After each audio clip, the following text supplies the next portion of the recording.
pilfered from the laundry, giving them a shake. Little eddies of dust danced and wood shavings skittered over the floor. I remembered clearly the thrill that passed through me as I held those breeches up to my body. "If only you'd been a boy," Grandmother's refrain circled around my head. I stepped into them, tugging them over my shoes, not caring about the mud that smeared up my white stockings.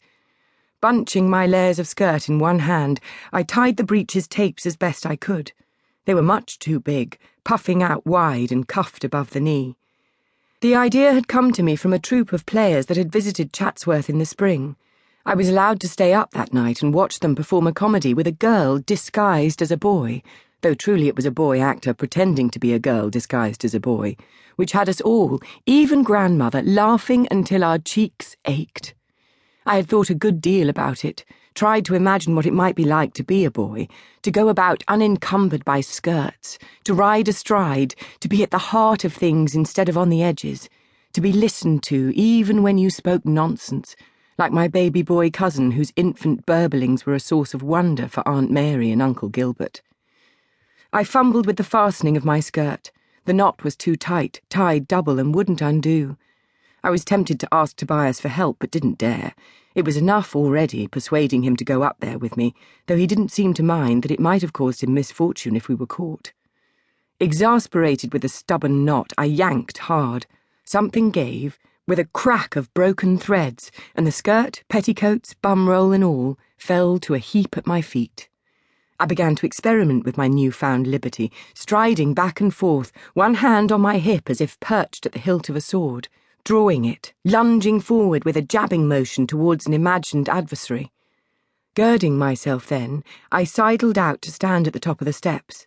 Tobias was busy scraping mud off his boots with a penknife. I hollered, a kind of battle cry, as much as a 9-year-old girl can make such a sound, and took the steps 2 at a time, making a final running leap to land before him. He jumped up in shock, and then, seeing me, clapped a hand over his mouth. Only then was I aware of the sight I must have been, my boned satin bodice atop the voluminous creased breeches and my filthy stockings all wrinkled about my ankles. "Highness," was all he could manage. "Don't call me that. Just for today, can you not pretend I am any old girl playing dress-up?" I secretly wanted to tell him to call me Charles, to make believe just for an hour that I was a boy and named after the father who was an empty space in my memory. He looked aghast, as if I had asked him to denounce God. "What should I call you then?" "Call me whatever you want, anything but that." He opened his mouth to speak, but said nothing. Not knowing what to do with the awkwardness, I sprang at him, thrusting with my imaginary sword. "On guard!" He laughed then, drawing his own pretend blade from its pretend scabbard, raising it to meet my own. We danced back and forth, slashing and swiping until he saw his chance and pounced forward. "Touché!" I collapsed to the ground, clutching my chest with a terrible howl. He was still laughing, quite red-faced with it, as I prepared to mount my pony. Dancer tossed his head, rattling his bridle, sensing my excitement.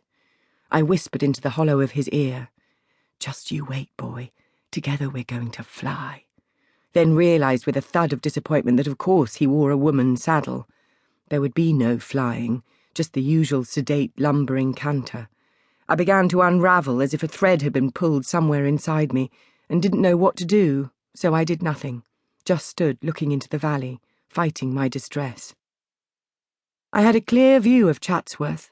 I could see Uncle Henry in the mews with the head falconer. I recognised his bright blue cape. I liked Uncle Henry. He said he had magic hands and could make things disappear. When he got his cards out and began flicking and flipping them, people were drawn to wager he couldn't, but he could. I had seen it with my very own eyes.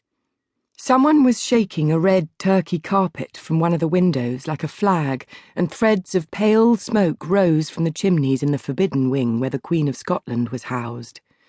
Her convoy had arrived from Wingfield a few days before under heavy guard, and the Chatsworth staff were all grumbling about the extra work. I could see the day watch in the courtyard below her apartments, and a mounted pair with muskets slung over their shoulders, patrolling the east entrance. All at once I knew what to do. I unbuckled Dancer's girth strap, lifting that wrong-shaped saddle off, propping it on the steps.